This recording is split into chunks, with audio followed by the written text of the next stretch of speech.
welcome to AAPI Teens Podcast. My name is Henry. Hi, I'm Chloe.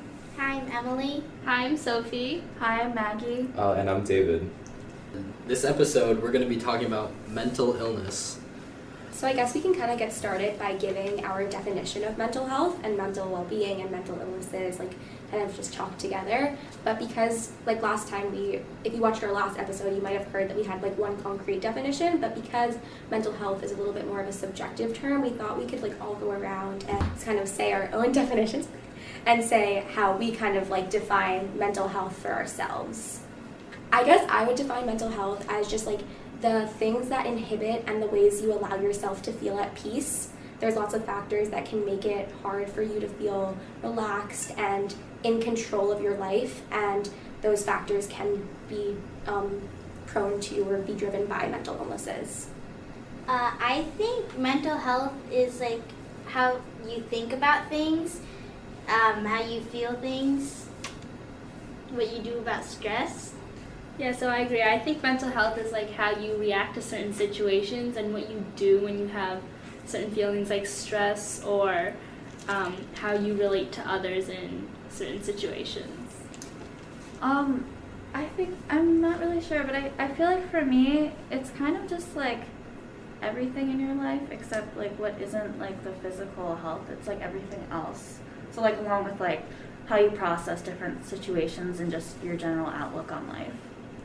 Yeah, I agree. I would say mental health is more of how you would see the world and how you personally are affected by what happens around you. I think what everyone has said, I agree with, except for I feel it does include all the forms of health, including fitness. But yeah, and just the means to be happy. I think that's a big part of mental health. And it's no secret that in marginalized groups and groups that are underrepresented in society, people statistically have more mental health and mental well-being issues, which I think is really important, as to why it's becoming a topic that we should discuss on this podcast.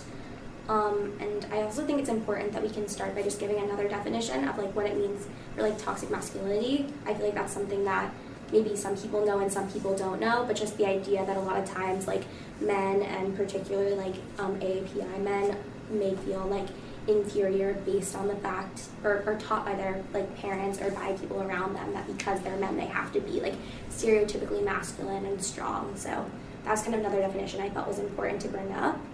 But maybe we can start by if anybody wants to share a personal story about how they feel mental health has been involved in their lives. For me, my cousin for a while has been struggling with his own mental well-being, and for a lot of my family who is Asian, they don't really understand a way to help him properly.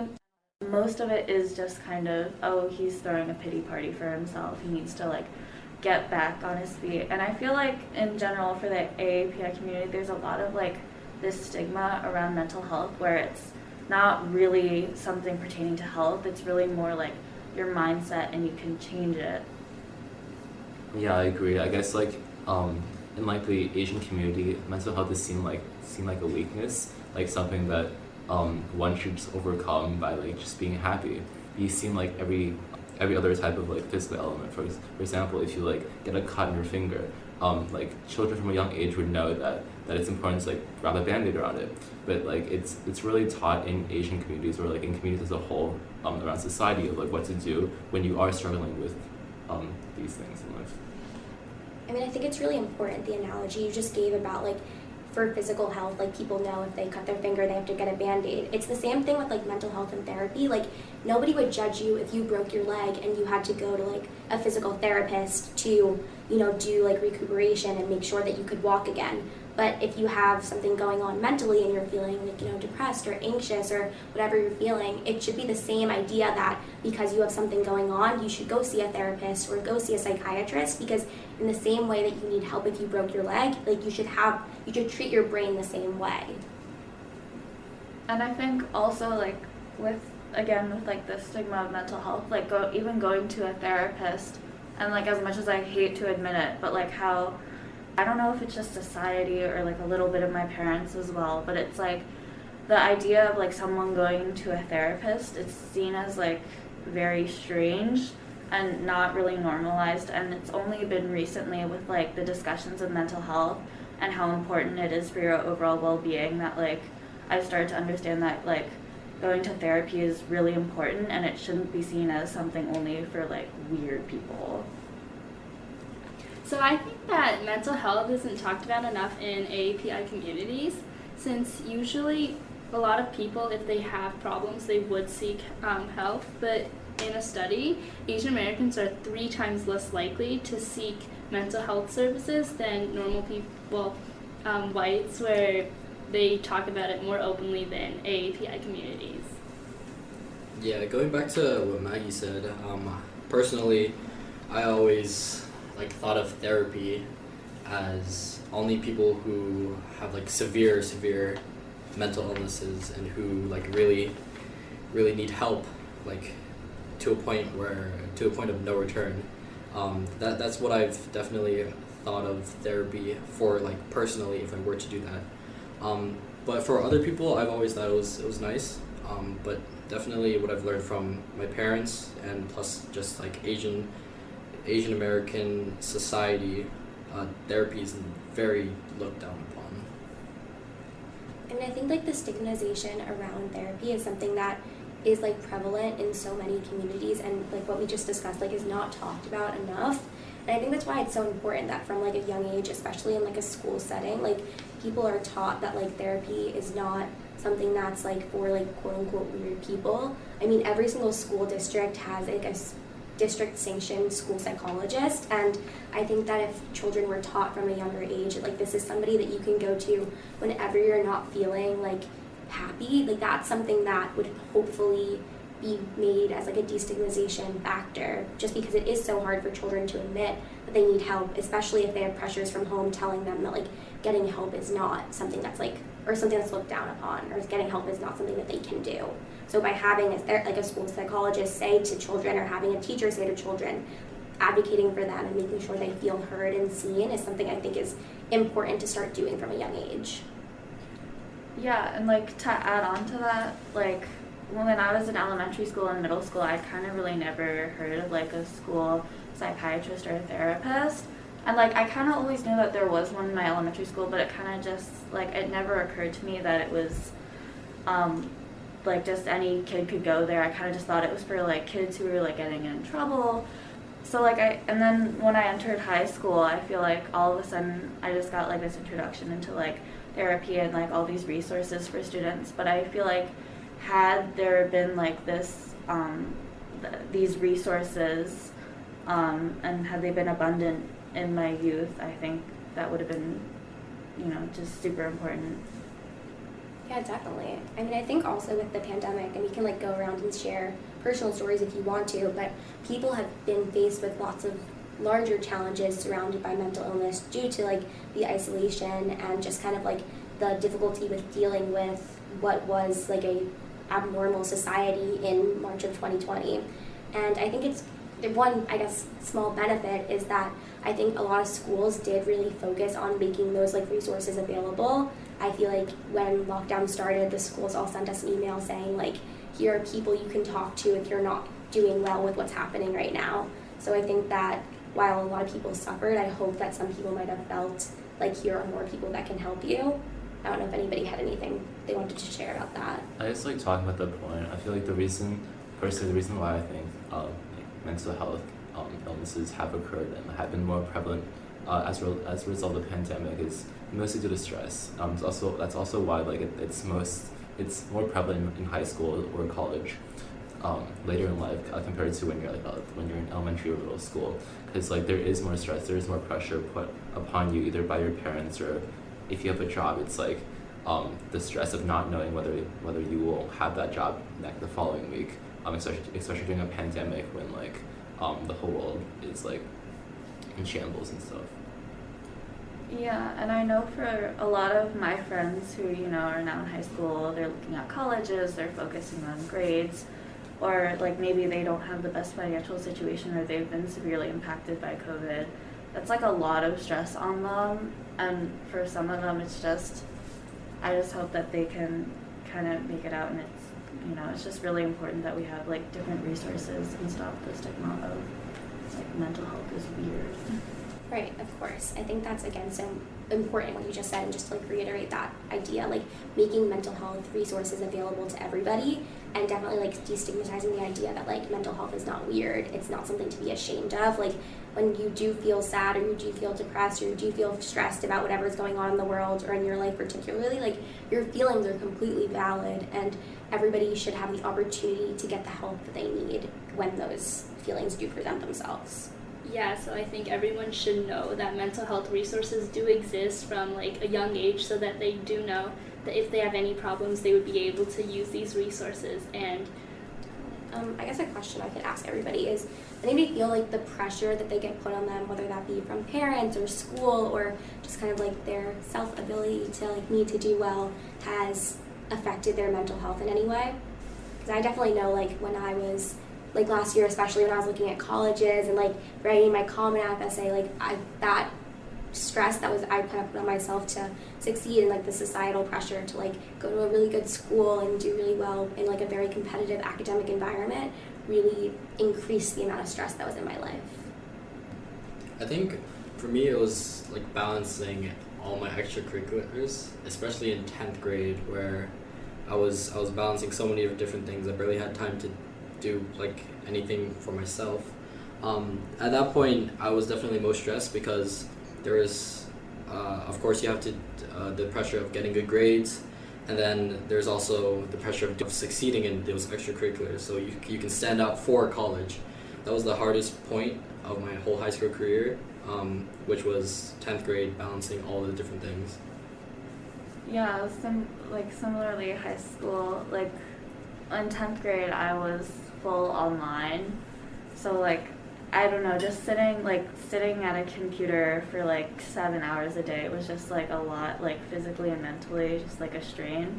And then also like around that time my parents were like, well, colleges want to see a trend with your grades, they want to see like improvement, and like at that point I was kind of just trying to get through like each day of school because it was just so exhausting.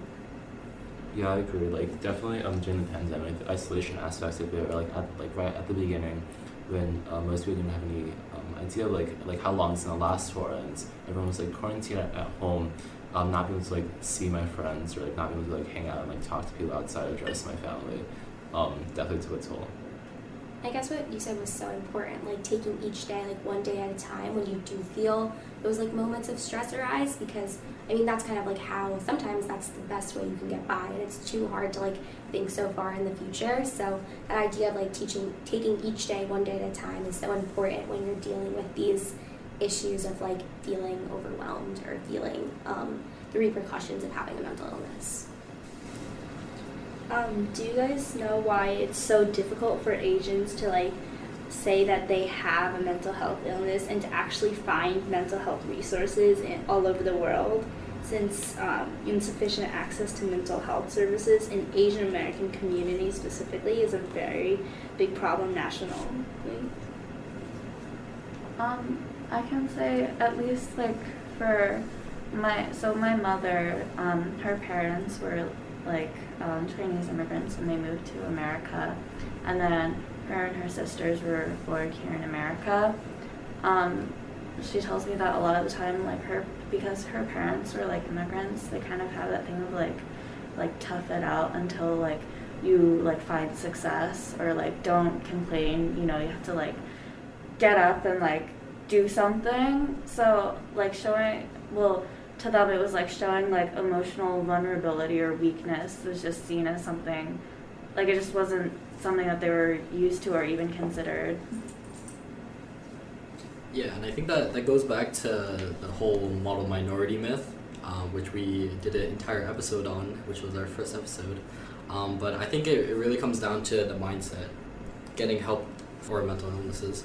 I think one thing that I remember is that, or when my family heard of a child who had to go to the mental hospital because they were threatening to inflict self-harm, or to a point killing themselves. I think the worst part about it was that the worry was more on how sad it was for their parents than for the actual child who was in danger. And I feel like that's a very common thing in the Asian American community, is that if a child does have a mental illness, the pressure and like the attention goes more to the parents than the actual child who needs help. And I feel like to tackle this for the Asian American community, we have to change the mindset. We need to help the child instead of criticizing the parents. Yeah, so I agree with Henry, how he says it's like because the Asian American community is viewed as the model minority, having any mental health issues might be viewed as a weakness, where you're supposed to be like this perfect sort of minority and you're supposed to be excelling at all things. So we should like say to everyone that mental illness isn't a weird thing, it's not an unusual thing, it's such something that has to be dealt with.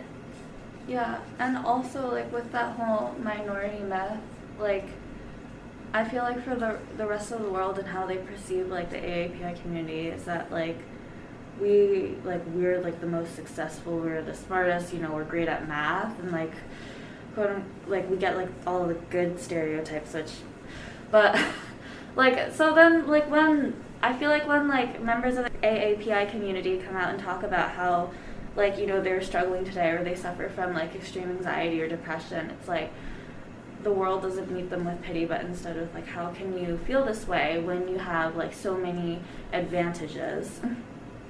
Right, and I guess going back to the point that Henry made, like it's so important to continue to like advocate for children and just for like your peers, like as teens around you that are like struggling with mental illnesses. And I mean, it's not always easy to tell your friends or to tell your family or to even like tell a like social advocate at school that you are struggling with mental illnesses or with like a mental health issue. But I think it's something that's so important to just kind of like check in on your friends, make sure that they're okay, especially like during lockdown. I know that that's something that's really important within like me and my friends, just always texting once in a while, like, hope you're doing okay. If you always ever need to talk, like we can always FaceTime or we can always like meet up, and just kind of like make sure that you're checking in on the people that you love and the people that are around you, because as we all just talked about, like it's so hard to sometimes come out and say that you're struggling.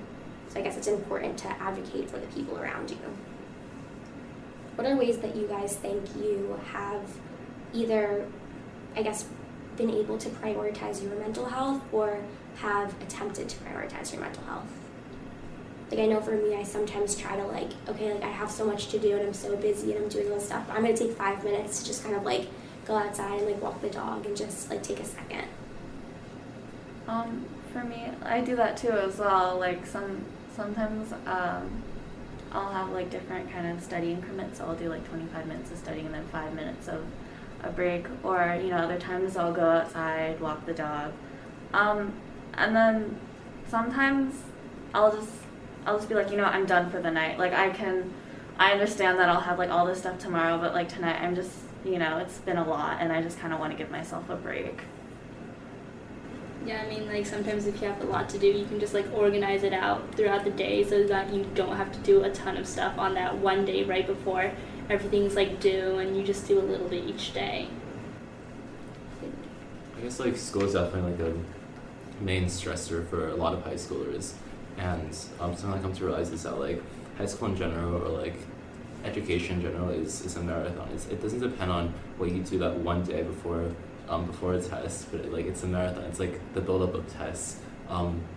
That's what counts for grades, or like that's what counts for higher education, like stuff like that. So it's okay if you take like one day off once in a while for a mental health day to actually focus on yourself, because in the long run that'll actually help you be more focused in your other classes and like help you. I think that that's something that's so hard for parents to realize, like the idea of like I need to take some time to like prioritize my mental health. And a lot of times I feel like people, like myself especially, are sometimes met with like, well, you're okay, like you're not physically sick, so maybe you don't need that mental health day, or maybe you don't need to like go take a nap instead of like studying. But what do you guys wish your parents kind of like understood a little bit more the importance of having those like mental health days or moments? I think like, so at least for my mother and I remember like a lot of times my mom, if I, like, so she made me play piano when I was really young, and I just, it wasn't my thing, and like she'd always say like, oh, you're not motivated, and I'm like, well, I'm not really motivated because it's not really like my thing, but at the same time, like, you're forcing me to do this, and like I kind of wish that she would understand that, like, sometimes also because she like wanted me to like practice every single day, like maybe had I had like some like breaks, maybe, or like maybe if I had taken a year off, I could have picked up piano again with, that motivation.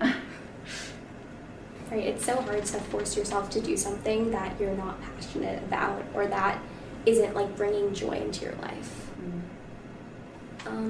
Another question I kind of have for everybody is, do you think that like at a young age you were educated about what it means to like have a mental illness or to like be struggling with mental health issues, or do you think that's something you had to like learn later in life? I mean, mental illnesses definitely weren't talked about when I was in like elementary, and it was only when I got to like middle school or high school that they actually started to talk about mental illness as an actual thing and telling you all the resources that you could have for it. I feel like for me, like the start of like talking about mental health was when I first entered high school. It was like, I feel like previously, maybe once in a while I'd heard of like anxiety or depression, but like I kind of just thought that anxiety was just like daily stress, but like to a minimal level, and like depression was just being sad.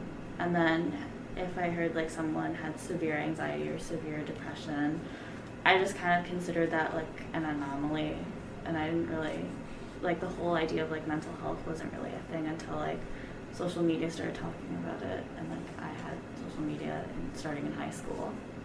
I guess like for me, like with what everyone else said, it mostly started around high school, when I guess like everyone else is mentally mature enough to understand the topic at hand. Like if you tell a first grader that like trying to explain to him or her what like depression is, they have a hard time trying to grasp what that actually is and like what that means. They will probably, the only thing they'll understand about that is like it just means that people are sad. It's hard for them to actually know. But I guess what really hit for me is in high school when like my close friends I've been friends with for a long time around me told me about their personal experiences with it, and to see that like on the outside everything like seemed normal, but like they were actually dealing with this the whole time. Like that's what ultimately allowed me to completely understand mental health. It's like a issue that everyone deals with. Completely. And I think, Maggie, your point was so interesting about like social media.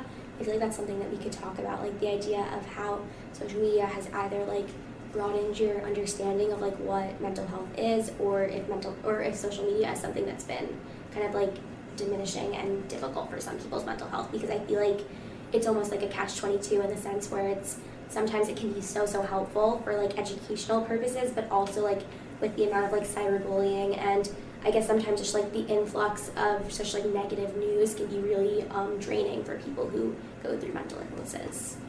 Yeah, I agree. Like you said before, social media promotes the idea of things such as like toxic masculinity, like we talked before. But it can also like show you all these like great resources you have to deal with mental illnesses. So social media is like sort of like a double-edged sword. Yeah, and also like to add on to that, like when I go onto like my Instagram, half of the time I'll see like photos about like beautiful women with like perfect bodies, so it's like that whole thing about like body image, and then like at the same time ironically I'll see like a post about like mental health or like a suicide hotline, and it's just like the duality and kind of just like the strange thing about like this social media is, I don't know, it's just very strange.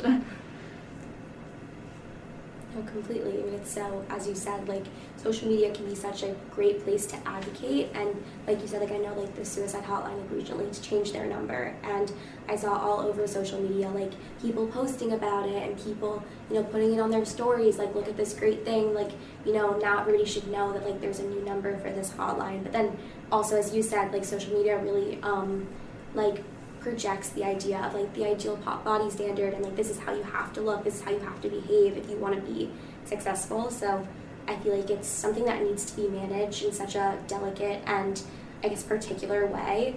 And I guess that's why it's such a large debate for parents, like to, I guess if your child should have social media, at what age you should be allowed to use social media. And I think it's such an interesting discussion.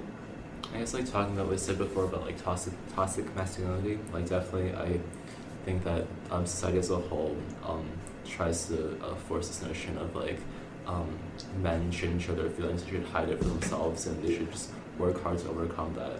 And I feel like that definitely hurts them in the long run. And about like social media, there's like a lot of influencers online like spreading like false information. Like Andrew Tate, for example, is saying how like mental health is like like having mental issues is like a weakness, and that people should just overcome it instead of like actually addressing the problem of like some people just like need help and like need need a therapist or need medicine, like stuff like that. It's not just something that you can just wake up one day and fix all on your own. Yeah, completely. I mean, it's so dangerous when massive influencers or celebrities like feel the need to push the notion that like mental health is something that can be managed so easily and like it's just a weakness that you need to hide, because for some people like their mental health problems can be so severe to the point where seeing something like that is only going to make things worse. And I think this was brought up a little bit earlier, but sometimes you can like have people around you who seem so like quote unquote happy and carefree and like everything is going, you know, perfectly for them, and you know, despite all of that, they could be deeply, deeply struggling. So I think that's, again, why it's so important to just, like, continue to check in on the people around you, even the people who you presume are the most, like, healthy and perfect and doing everything right. Yeah, I can definitely attest to that. I know someone who I definitely thought was the perfect person. I'm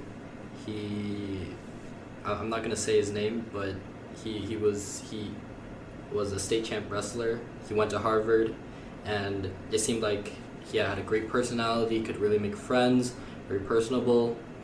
But after he graduated, he posted about his mental health and how he was throughout college struggling a lot with his mental health, which I had no idea, even though I've like talked with him a few times throughout.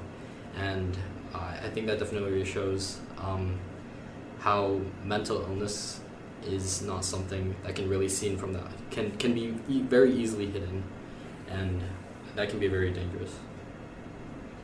So I think that if children were taught at a younger age that like you don't have to like close your mental illnesses behind doors, like that's not something to be ashamed of, and more so like as we talked about a little bit at the beginning, like you should be treating your mental health as the same that you would treat like your physical health, and make it important that if you are struggling, that's something that you tell the people who care about you about, so that you can be taken care of in the best way possible. And I think also, like, for introducing younger children to, like, mental health, there should also be, like, more openness about just, like, talking and having, like, emotional vulnerability. Because I feel like, even, like, as teens, it's very awkward, like, talking about like how we feel, and even like to the people closest to us. But I feel like if kids at a younger age were more accustomed to like talking about how they feel with their peers, or like making an open space for them in the classroom where they can kind of just like talk about how they're feeling, that could really help. Definitely. I mean, I think that as like going back to what we talked about in the last episode about like identity crises and like feeling not safe at like kind of starting from an issue like of not feeling supported at school, it's the same idea that like if mental health is more deeply discussed in the classroom, and if like as you just stated, like there was more spaces for people to deal with their mental illnesses at school, I think that that would be something that would teach children that this is not something that you have to hide or like keep from the people around you. Yeah, especially since mental health is important throughout your entire life. It's not just important when you finally get to high school and have a ton of stress. it's also very important when you're like still a child. You might still have like some emotions that you don't know how to express, and you should always be able to talk about it in front of other people and not feel like it's bad to have these feelings. And I think like starting early, like that is really important for like finding, maybe like talking to someone, you know, they can recommend like coping strategies for stress. So like when you do get to that age of high school, college, maybe like past that with stress, job, finance, whatever, that you have like these strategies and you know how to like deal with the stress, or at least like know how to talk to people. Right. Yeah, I think that like definitely finding a friend group or like a group of friends, or like one or two people that you can like rely on when you are in like those times, because like everyone goes through ups and downs. Like you will have that one bad thing happen to you during that one day of the week, and that just having someone you can like call or FaceTime like right away, having them pick up or like text, like that's definitely very important. And Yeah, like what you guys just said, like it's so important to create your like own like toolbox of strategies to, I guess, aid yourself when you're in those moments of hardship. And like that can be what you just stated, like finding a friend that you can always rely on to pick up when you call, or having different like mechanisms of like things that you know immediately are going to make you happy if, you know, you are feeling really sad or really down. But just like, again, making sure that we have those things kind of like inside of us, and like knowing that like we have these strategies, because in the long run, like that's what's going to help and you're going to come back to. I guess kind of a question for everybody. What is one thing you wish your parents knew about mental health? Because I feel like a lot of times our parents, or even just like adults in general, like teachers or advisors, kind of are a little bit not understanding towards like mental health issues.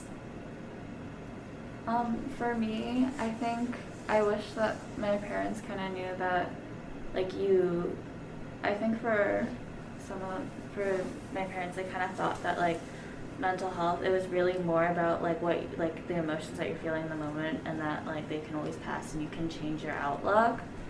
So like a lot of the times when I would talk about mental health to one of my parents, they would always say, well, oh, you can like change like that outlook, and you know, you can like count 1, 2, 3 and say like, I'm not gonna be sad. So I kind of wish that they were more understanding of people who were struggling, and like that it's not just like you can change it immediately, that it's something that takes like a while to heal. And yeah.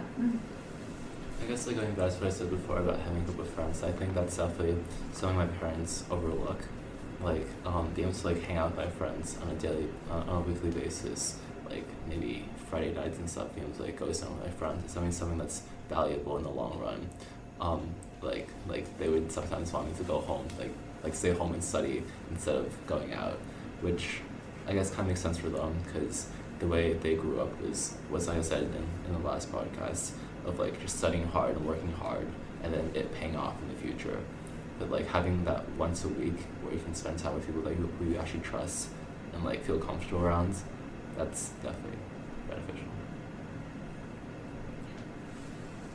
I wish that my parents kind of knew that like sometimes they're like, oh, you need to try harder, like you can always work harder, you can always do more, like there's always more hours you can put into studying, there's always more volunteer opportunities you can sign up for, there's always more colleges you can apply to. But I wish sometimes they understood like, this is me trying, like this is the best I can do right now, and just kind of like understanding that idea that like sometimes people are at their best if even your parents don't presume that's like the best you can do. I think that again goes back to the idea that sometimes your parents have different like upbringings than you, and that affects how they presume like what stress is. Yeah, like that idea of like kind of like understanding like your limitations and what your best is. I remember someone told me that like your best today may not be like your best overall. Like, you know, sometimes you're really trying and just things aren't going like for you, or you just, you know, you just can't really get into that mindset of like accomplishing everything. And I think that's really important to acknowledge. Completely. I mean, it's so important that we kind of create, like as teens and as younger people, like we create a society that kind of puts less pressure on the idea of being like quote unquote perfect. Like every day you don't have to succeed in like the most, I guess, like phenomenal way. Like just kind of like doing your best during the day and accomplishing most of the things you need to accomplish should be the standard, rather than the idea that each day you need to like accomplish something that's like wonderful or fantastic. I wish that was something that was like talked about more. I guess kind of circling back to the point about like toxic masculinity, does anybody want to talk about like how they felt, how they presume what that is in society, or how that's affected them? For me, like, I see a lot of my friends are like severely affected by like the toxic masculinity, either like from like a father figure in their family or just like, you know, on like Instagram or TikTok. But I know like a lot of my friends, like their dads are kind of like hardcore, like you gotta be a man, like football kind of guys. I mean, no offense to people like football, you know, but like, you know, so it's like maybe if their sons aren't interested in football, they like force them to be, and it's like you have to be a man, you have to be like into sports and be tough. So I see like a lot of that in a lot of my male friends, and then also like the idea of like attaining like that perfect like built like strong body, I see a lot as well, where like some of my friends who, you know, maybe are not super tall now, like going into becoming like 18-year-olds, so I've seen a lot of them take like treatments to make them taller, and for me that just breaks my heart, like seeing, you know, like just even like the repercussions for that in the future.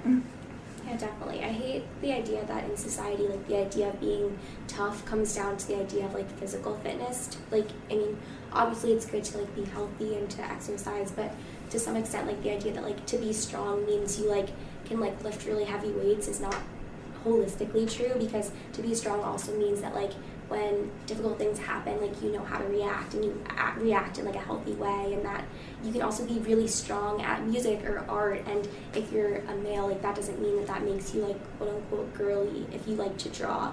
Like that just is what you are passionate about, so it's good that you're doing what you're passionate about. And I feel like a lot of times like the stereotype of like men have to be athletes and men have to, you know, be really strong, like kind of takes away from people doing what makes them feel happy. And also, like, to add on to the idea of strength, like, to have the strength just to talk to people and be able to, like, be emotionally vulnerable. I guess something that's like body image, I guess like for guys, we can speak on, like I said before, the goal of like trying to have that perfect build, having that perfect six pack, being buff, being able to lift weights, that definitely puts a lot of pressure on my guy friends, on like me in general, stuff like that. It definitely harms our mental health as a whole.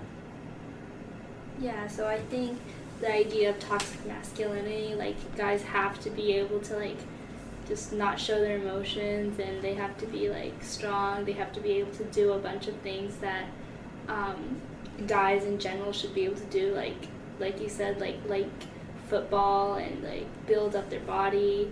It's just not a good thing for guys, since they also have emotions and they have to be able to like show that they might be like sad one day and they might not feel as great as they were the day before, and they have to be able to express that in some way, otherwise it turns into like self-harm and it creates more problems down the road. I agree with the toxic masculinity being like shielding your emotions from the outside, but I feel like for the AAPI community,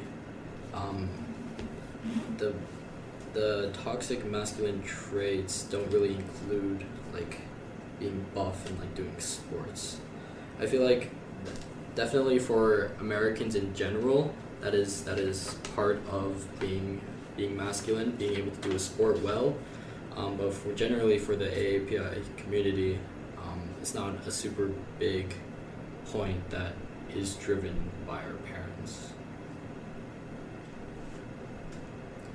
I guess it comes back to the idea of like the need for emotional vulnerability, and that like both young boys and young girls and just young children in general, whatever they identify as, feel the ability to express how they're feeling, and just like teaching children, kind of going back to that idea of like in a classroom setting, like no matter who you are, no matter what you believe, no matter what you're taught at home, like if you're feeling upset, the best thing you can do is kind of express those feelings to a trusted adult and or like to your friends around you and say like I'm feeling upset because, like just that, having that notion and like giving that sentence starter is so much more important than it seems, because those are things that are not taught in every single home, especially of like those of like marginalized groups and especially of males. Like I think the idea of like expressing how you're feeling and making sure that your, I guess like mental needs are being met is something that's so diminished in a lot of households. When you choose the person to talk with, you probably need to be careful who is the best person to talk. So I guess kind of to address that point, like who do you guys think is important to go to, and how do you choose the people that you talk to about your mental health? Well, I think that you have to have someone you trust, like David said before, like having a friend group or at least one or two friends that you know you can trust, and just being able to talk to them whenever you're feeling down, or having like a school psychologist or just a family member that you can always like call and just talk to when you're feeling bad or you're feeling sad. It really helps, since you can't just keep all these emotions down. You have to like let them out somehow, otherwise it turns like harmful. I think definitely if it's like a first time or like a one time situation happening, definitely your friends, because they've known, because they also go through a similar experience with you, going through school, and especially even if they're an Asian friend, they even know more of what's going on. They can relate to what's going on in your household or like someone in your community, right? But if it's like something that is a repeating thing that goes over and over again, definitely the school psychologist or like a psychiatrist or psychologist in general, because yes, another problem is when you share a burden with someone else, they're also taking a piece of that, so they also need an outlet for that. So like if you keep on receiving things from your friends, there will be a point where you yourself will also be overfilled with the emotions from other people, and that's definitely something important that people have to realize as well. And I guess mental illness can be so isolating at times. Like a lot of times when you're going through something, even like the stress of school or the stress of the college process, or even like the stress of the pandemic especially, like you can feel so isolated and alone, and it feels like you're the only one who's going through this thing that's like making you feel overwhelmed. But by having people around you, kind of as David said, who are similar to you, might be the same age, might be from like the same background or the same community, it's so helpful to know that if you were able to share things with somebody, they might say, oh my goodness, I'm feeling exactly the same way. Like I also am feeling overwhelmed about that. I'm also feeling stressed about that. And then it kind of makes you feel less alone to know that you're not the only one struggling with this. Yeah, for me, I was like, for who I talk to, I'm really lucky in the sense that I can talk to my parents sometimes. Because of like where I live, it's generally like very homogenous and like very white. I can like talk to my mom, who's also Chinese, and we can just talk about like the whole like thing about being Asian in like this white community and like just kind of like racial ignorance. But I feel like for talking about like more, I guess like newer topics that are coming out, like even like the thing about mental health, where my mother is older, so she may not really understand like what it is. I can talk to my friends about that, which I'm really lucky that I just have like the support system. Because at the end of the day, your friends aren't, if they're truly your friend, they shouldn't judge you for what's going on in your life, and there shouldn't be any like consequence of telling your friends, which is why I think that's definitely a good outlet to go to.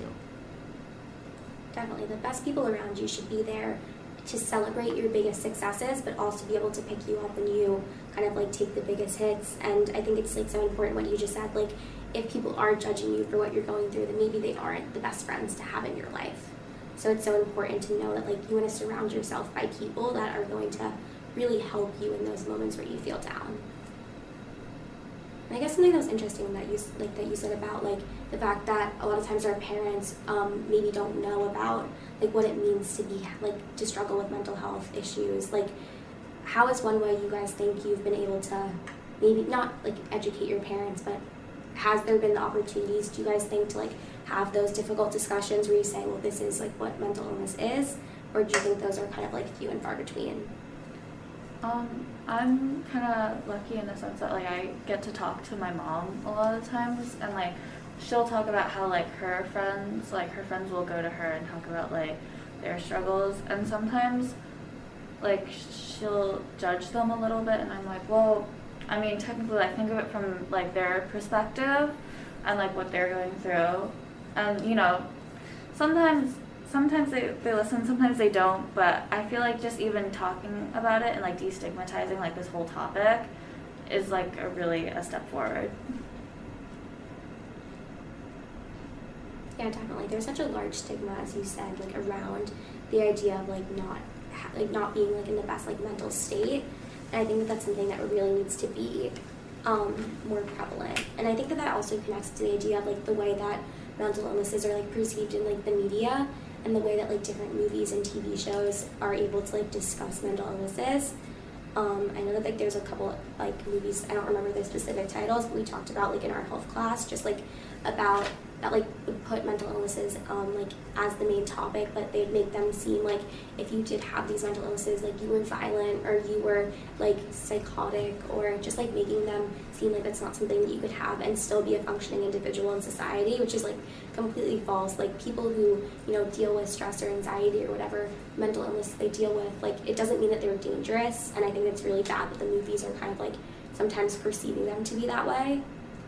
Yeah, and I think like also there's like this assumption that like everyone like starts out with like being happy, and then all of a sudden it's like they deviate or somehow like, you know, they like become depressed and then like neurotic, so there's that too.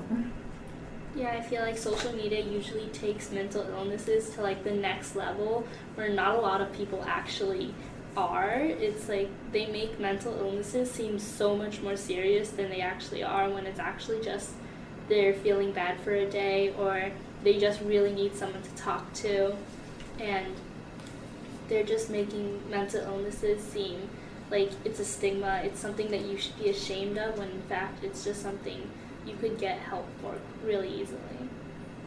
And like going back to what Maggie said before, like one situation can affect people differently, as in the way everyone perceives a low in their life can be different. So it can affect one person, like have that person be completely fine, while for the other person they're dealing with their own way. And it's important not to like judge people, especially for the situations of that they're going through, and like what's ultimately causing their mental illness. And I guess it's really easy to judge people about like their mental illnesses sometimes. Like sometimes it feels like, oh, you know, this person's problem is like not that big of a deal, and like, you know, if I was going through that, I would deal with it in 5 minutes. But I think that it's really important to think about, even if you feel that their problems or somebody's problems like are not as big as your own, that's not, you still shouldn't like not validate their feelings. Like their feelings are important, even if they seem as if they're less difficult than what you're going through, because everybody's feelings and situations are difficult for themselves, and that means that you should make them feel valid. And also like just like people's experiences, like circumstances, and also just how they react and like how they like process different situations in life is like completely different. So I have a question for you guys. So when I was in my wrestling program, one of the main things, or one of the things that was stressed, was mental toughness. And mental toughness can be many different things, like powering through pain, like holding emotions in, and things like this. What are your thoughts on that being taught as a core value? I think in some settings, like the idea of being mentally tough is really important. But I think that if it's taken to the extent, like to a really high extent, it can become really dangerous. Because if people are taught, oh, you have to be mentally tough in every single instance of your life, it kind of reinforces those values that we were talking about before of like not having emotional vulnerability and like not being able to like share how you're feeling. But I completely understand that like in like a setting like wrestling or a setting where like you're on like a sports team or I guess just like maybe sometimes academically, like it's important to be mentally tough and to like be able to pull yourself together and sometimes like hold your emotions in. But I don't think that you should be mentally tough like 24 hours a day, 7 days a week, because it's so important to let those emotions out and to like share with the people around you, because sometimes when you are able to like talk to your friends or talk to people you can trust about the things you're going through, it's such a large like weight like lifted off of you. And especially like following large events that can be really, really stressful. I think that like you just bottle things up a lot if you're trying to be mentally tough all the time, and then when you like eventually that bottle's gonna burst and everything's just gonna like come out and be all at once, and it can result in like a really large panic attack or really large just like breakdown. And I think that those can be avoided by kind of like being able to be mentally tough sometimes, but then also cycling into a time where you feel like emotionally vulnerable and can share with everybody how you're feeling. Yeah, I think there definitely has to be like a delicate balance in between them, and like I feel like you just like if you're given like a specific situation where you can either choose like mental toughness or like talking to someone, I think like what I do is like I just think about it for a while and think like, is this something that'll like bother me like for a long time, and if it is, you know, maybe talk to someone. I guess kind of a question I had was, what's the best advice you've ever received regarding like mental health and mental illnesses? I feel like there's always so much advice going around sometimes. Like, what's something that you guys have heard that you've really like taken to heart? It's like something that works for me is if I ever have too many things going on at one time, just like taking like even 5 minutes or 10 minutes to like meditate, like close my eyes, focus my breathing. That definitely helps me like focus on the present and instead of worrying about what might come in the following weeks. Yeah, similarly for me, it's also like taking breaks and like taking things one step at a time. Yeah, so I think if you like have to deal with mental health, you should just take it, like you said before, one day at a time and just one step at a time, and just take breaks when you need to, because it's like a long journey and you can't just rush it all in one day. I know we talked about this before, but I think it's so important to just continue to say, like, if you're going through something and you feel like you're struggling with your mental health, like, you're never alone, you're never, you know, there's always someone who wants to advocate for you, who wants to fight for you, who wants to listen to the things that you're going through.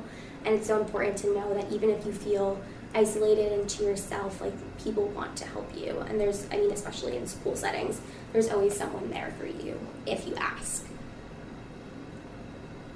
Yeah, and if anyone's ever feeling overwhelmed with like schoolwork or extracurriculars or things where you have to do something, you have so many things to do, one thing that I was told that definitely helped me a lot was just do your best. Don't worry about the outcome as much as you just working your hardest as you can for each one of those activities. Just do your best, and the outcomes will come as they come. And I guess it's so important to surround yourself with people that are going to reinforce all those ideas that we just talked about. Like, you don't want, like, I kind of hear a lot about, like, the idea of, like, people who are, like, toxic to other people's mental health, and, like, people who say, oh, like, you're just going to get better. And sometimes those people are our parents and are people that you can't completely, like, cut out or avoid in your life. But it's important that you're checking the people around you, making sure that everybody understands that, you know, while your issue might not seem that large or that prevalent to somebody else, like, that's still something that you're going through. So it's important to advocate for others, but also to advocate for yourselves. And also just to have that, like, supportive network.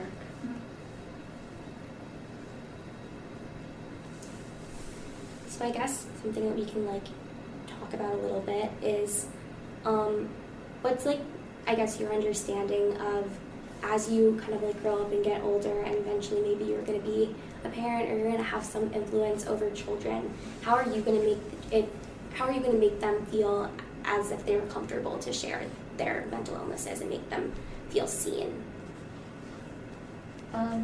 For me, I hope that like I can at least have a connection with, you know, if it's my kid or someone else's, and just feel like give them a space where I can say, hey, it's okay to like, you know, you can talk to me about these things, or at least, you know, if I'm not that right person for them, just to tell them that like it's okay to be emotionally vulnerable. Like find your group, find your network that can help you, and that like to be healthy like overall as a person requires having like healthy mental health. I definitely agree. Like, definitely telling them from a young age that like this is a problem that everyone struggles with, that no one's immune to it, and that there are people around you who will help you. Either that being like if it was my child, either that being me or like their parents or like their friends or like a school psychologist. Just like there are people who are willing and will help you. Completely. I mean, I think it's so important, as we've been talking about over and over again, to just like validate every emotion, and the idea that like everybody should get the opportunity to feel all the feelings that they have and to really express that and share them with the people around them.